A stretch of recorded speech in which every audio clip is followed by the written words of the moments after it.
그 당시에 라면을 이제 우지라는 거 소기름으로 많이 끓였잖아요. 근데 그것도 이유를 찾아봤더니 소고기가 귀하다 보니까 소기름으로 라면을 튀기면은 좀 더 어떤 영양적으로 도움이 될까 해서 원가가 더 비싼데도 불구하고 소기름. 요새 라면 대부분 이제 팜유. 그다음 또 그 바람으로 말리는 거 있잖아요. 열풍. 그쵸. 그래서 튀기지 겉면. 않았다 해서. 네.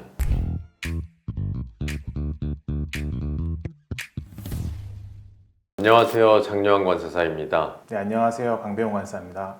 네, 오늘은 오랜만에 삼양식품, 삼양라면에 대해서 다시 준비해봤는데요. 요새 떠들썩하게 그 우지라면, 삼양라면 옛날 소기름으로 튀겼던 라면이 매스컴에도 많이 나오고 유튜브에도 많이 나오고 그러더라고요. 어떻게 먹어보셨나요? 먹었죠. 어때요? 더 깊은 맛이 나던데. 더 깊은 맛? 난 너무 맛있던데.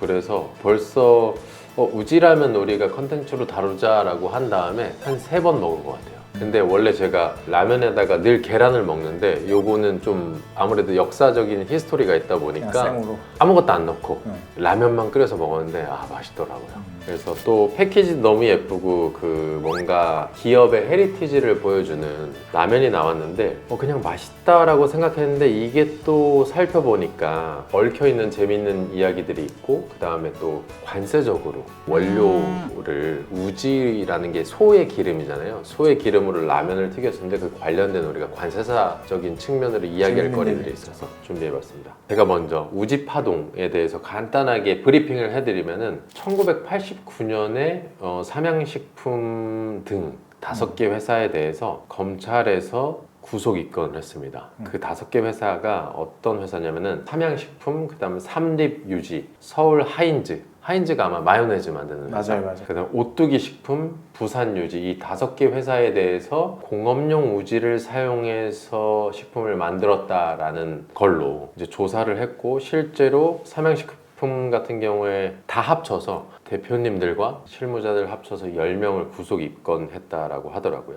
근데 중요한 거는 삼양식품이 그당 우리가 알기로 제일 먼저 라면을 만들었었고 1960년대 라면 회사를 설립해서 시장 점유율을 압도적으로 60년대, 70년대 1위를 차지하다가 1980년대에는 이제 농심이랑 엎치락뒤치락 하면서 농심이 올라갔어요. 농심이 그 당시에 이제 아마 1위였던 걸로 기억해요. 그러니까 신라면이나 이런 것들 만들면서 이제 시장 점유율을 뺏고 그랬는데 약간의 미미한 차이로 삼양식품이 이제 근데 89년 대상에 농심은 없었네요. 또. 없었습니다. 좀 독특하죠. 근데 이 라면 파동으로 인해서 우지 파동으로 인해서 그 당시 시장 점유율이 1983년 31%를 점유하고 있었는데 이 사건 직후에 10%로 급락했고 이게 되게 오래 갑니다. 1990년대까지 적자에 좀 허덕였다라고 해요. 그리고 지금 서울 하인즈와 삼립유지는 롯데 삼강이라는 회사한테 시장을 좀 양보했고 부산 유지는 실제로 부도가 났고요. 이제 우리가 오늘 다루는 삼양식품은 3,000명의 직원 중에 1,000명이 이직하거나 나가게 된 그런 엄청난 순환을 겪었죠. 1989년에 몇 살이었죠?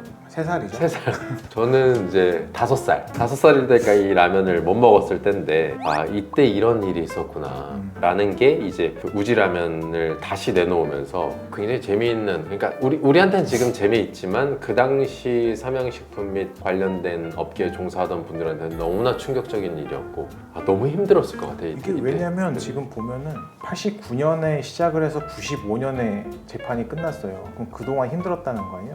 결국 무죄 판결 났죠. 근데 결국에 또 98년에 우리가 IMF 있었잖아. 계속 악순환의 연속이었네. 사업이란 게 계속 힘듭니다. 근데 어쨌든 중요한 거는 무죄 판결 받았지만 시장 점유율이 10%까지 급락했잖아요. 그리고 나서 회복이 잘 안 됩니다. 엄청 오랫동안 힘들었던 거죠.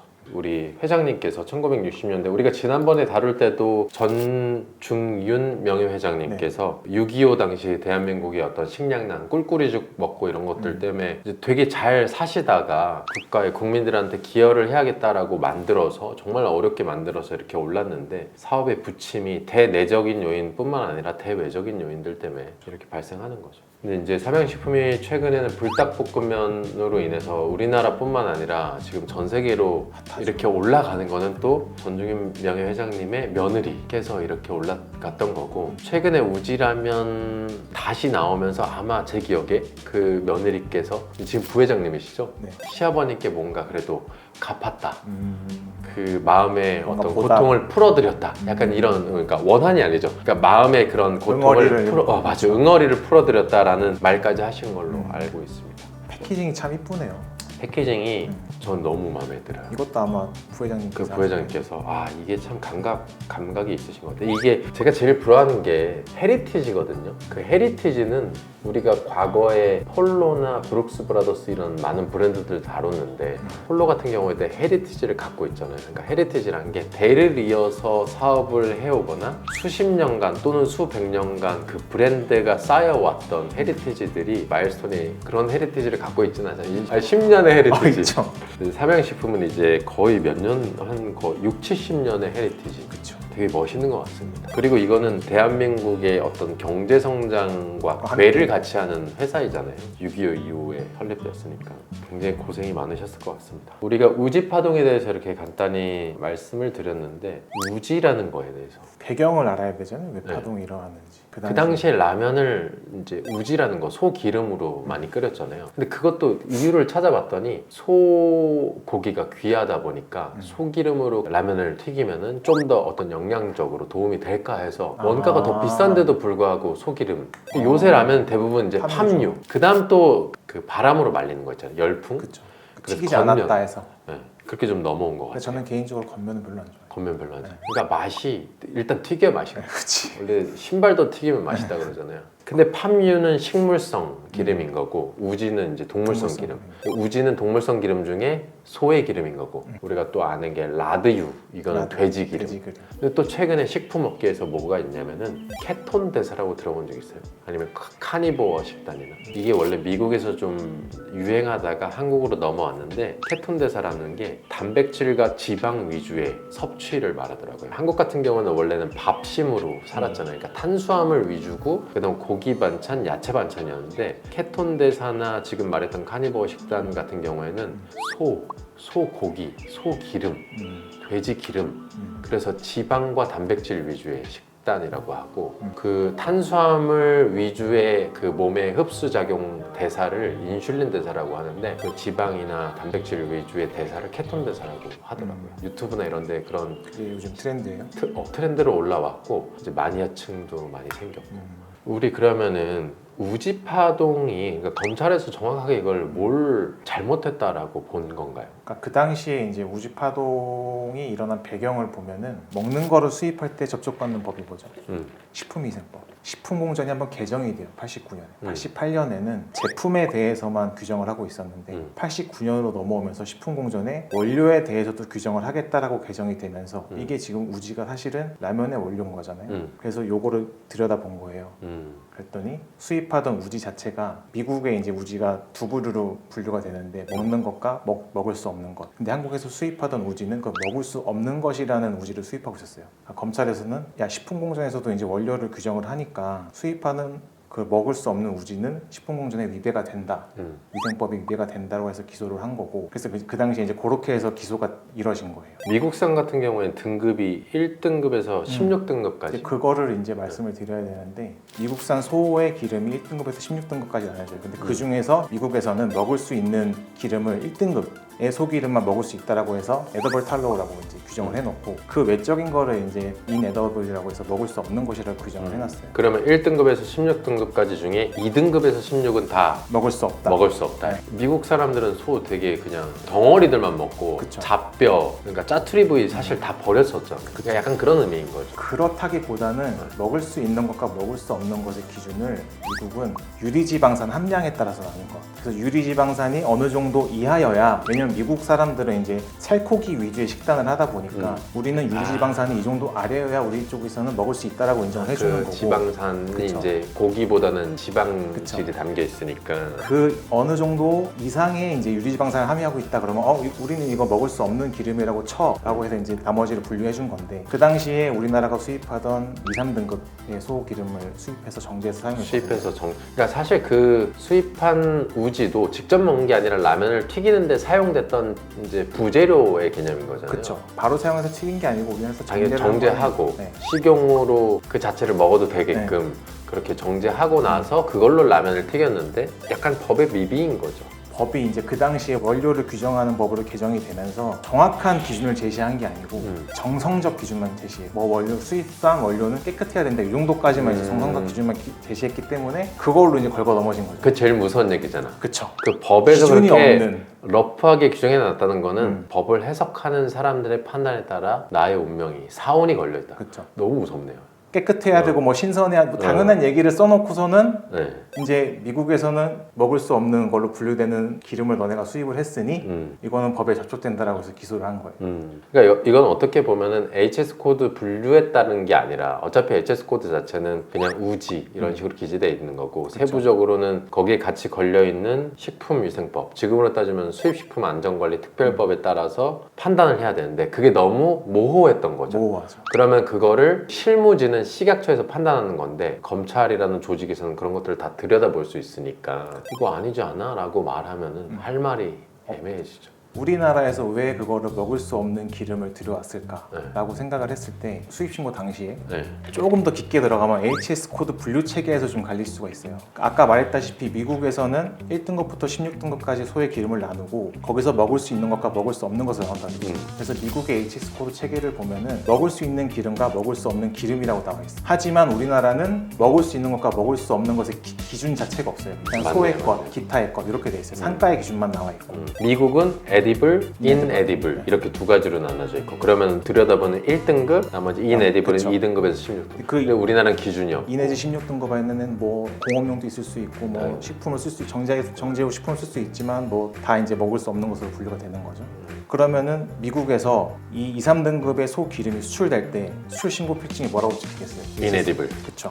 그럼 우리나라에서 수입 신고할 때 뭐라고 수입 신고? 인에디블. 인에디블을 신고했죠. 그럼 검찰 입장에서 먹을 수 공업용 없다라는 거는 식품용이 아니니까 음. 그럼 공업용이라는 단어밖에 기름. 거의 뭐 쓸 수밖에 없고 그래서 거기서 이제 차관이 돼서 제 생각에는 식품공정 위반이다라고 해서 막 기소를 했을 가능성이 높다고 생각을 해요. 네. 만약에 마일스톤에서 이 사건이 지금 일어났다 우리 어떻게 대응했을까요? 일단 저는 김현장을 찾아가요. 왜냐면 검찰로 넘어갔으니까 변호사가 이제 들어가야 되고 그다음 우리가 관사자 입장에서 우리가 이겼을까? 협업을 해야 되니까 저는 이길 수 있다고 봐요. 이길 수 있다고 네. 보죠. 왜냐면 그 자체가 식품용으로 또 사용된 것도 아니고 정제수 사용하는 거니까. 지금은 사실 그런 해석의 여지에 있어서 논리적인 것들을 만들어내면은 뭐 검찰도 행정부의 사법부 쪽이긴 하지만 어쨌든 행정당국이나 이런 정부 기관들이 거기에 대해서 굉장히 논리적이잖아요. 그쵸. 합리적이고. 근데 그때는 조금 또 그런 시대가 아니었어요. 왜냐면 이때가 HS 코드가 이제 1988년도에 개정이 되면서 시작이 됐잖아요. 89년도면 이제 1년밖에 안 됐고 그것도 되게 그 과도기잖아요. 그리고 식품공정도 개정된 그 과도기였고 그래서 제가 만약에 그때 당시였으면 이 분류 체계에 대해서 아까 말씀드린 에드벌과 인에드벌과 한계에 대해서 지적을 한번 하고 그리고 사실은 이게 이제 갖고 와서 정제를 하면은 우리가 먹는데 아무 지장이 없는 기름이란 말이에요. 그래서 결국에는 그 수입식품 안전법을 목적에 대해서 그냥 서술한 다음에 그거에 대해서 위배되지 않는다라고 아마 주장을 할 것 같아요. 큰 그림으로 이겼을 본다면. 것 같아요. 이게 지금으로 따지면 사실 되게 어떤 합리적인 근거들이 삼양식품 입장에서 있기 때문에 논리적인 것들은 탄탄하게 만들었을 것 같습니다. 아 근데 또 하나 보면은 지금 이제 수입되는 그쵸. 우지들의 통계를 우리가 이게 통계청에서 확인한 거죠. 그러니까 수입식품 판매용으로 들어오는 게 아니라 보면은 자사 제품 제조용이라고 해서 이게 연단이죠, 연단이. 이게 지금은 검색이 10년치밖에 2015년부터밖에 검색이 안 돼요. 아 지금 그럼 10년 동안 수입된 게 56,973톤인데 그 중에 104톤 정도는 판매용인 거고 나머지 56,873톤이 자사 제품들. 이거 다 라면 튀기는 거의 거의 라면 튀기는 용이에요. 아니면은 뭐, 그렇겠죠. 뭐 마요네즈 네. 만들거나. 바로 식용으로 쓸 수 있는 우지는 사실상 아직도 우리나라는 수입하지 않고 있다고 볼 수 있는 거죠. 왜냐면 소기름을 다이렉트로 먹는 식수 아까 말했잖아. 그렇게 많지 않으니까. 네. 아마 이제 조금씩 생기지 않을까. 근데 또 원산지는 다 호주산이네. 호주 청정 국가에서. 우지 파동 때문에 미국 걸 안 갖고 오는 건지.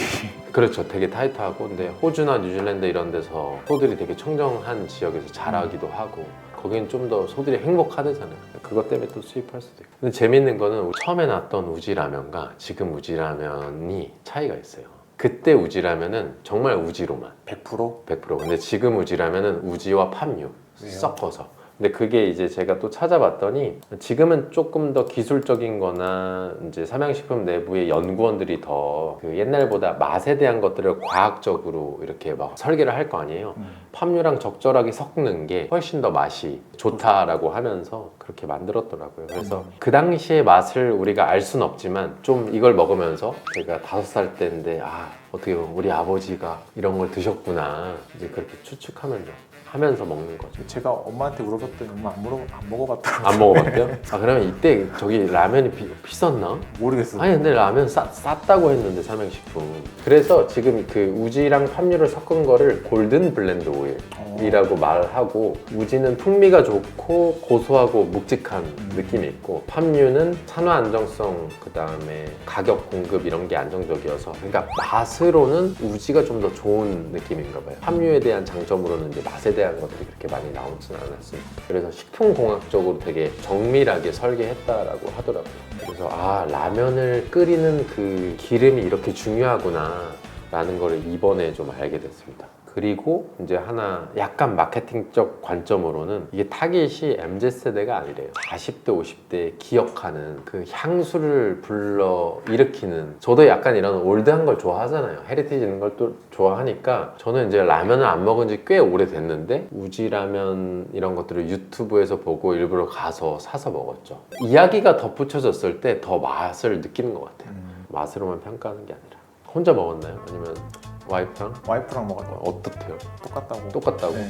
근데 와이프가 독감 걸렸어요. 맛을 못 느껴요. 그럼 맛을 못 느껴요. 그 히스토리를 좀 얘기해주면 그래서 부모님한테 한번 물어보려고. 근데 내 기억에 우리 아버지 어머니 그 50년대생이시니까 우지라면을 먹었을 것 같은데 그때 얘기해 주시던 게 그때 가난하니까 라면만 먹는 게 아니라 라면에 그렇게 국수 면을 추가해서 그러니까 근데 그 국수를 넣으면은 전분기가 많다 그랬나? 죽이 되는 거예요. 죽이 되고 맛이 이렇게 섞여 버리는데 예를 들어서 이런 거지. 라면 하나 갖고 스프는 하나밖에 없으니까 뭐 다른 뭐 고춧가루나 이런 거를 넣고 국수를 엄청 넣는 거야.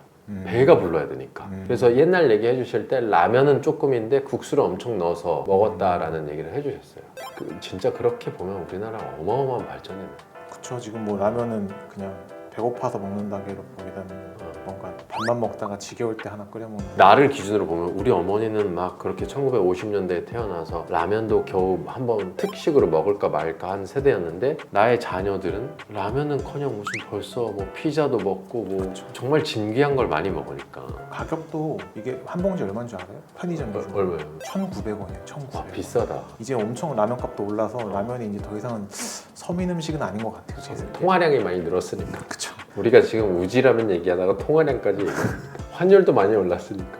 좋습니다. 여러분도 한번 우지라면 드셔보시고 저는 원래 라면 끓일 때 계란 넣고 뭐 요새 또 되게 다양한 레시피들이 이제 셰프님들이 나와서 해주는데 우지라면 오리지널한 맛으로 그대로 또 끓여 드시면은 약간 나이 쓰신 부모님 세대들은 또 옛날 향수를 떠올리면서 맛있게 먹지 않을까 합니다. 우지라면도 제2의 불닭볶음면이 돼요. 그럴 수 있을 것 같습니다. 근데 우지라면 아무래도 향수에 대한 거니까 한국 시장에서 약간 마케팅적으로 어르신들의 입맛을 사로잡을 것 같고 불닭볶음면은 뭐 저희가 뭐 어떤 말을 안 해도 이미 너무 잘 돼서 방송을 보고 계시는 삼양식품 관계자 여러분 우지라면 너무 잘 만드신 것 같습니다. 감사합니다. 감사합니다.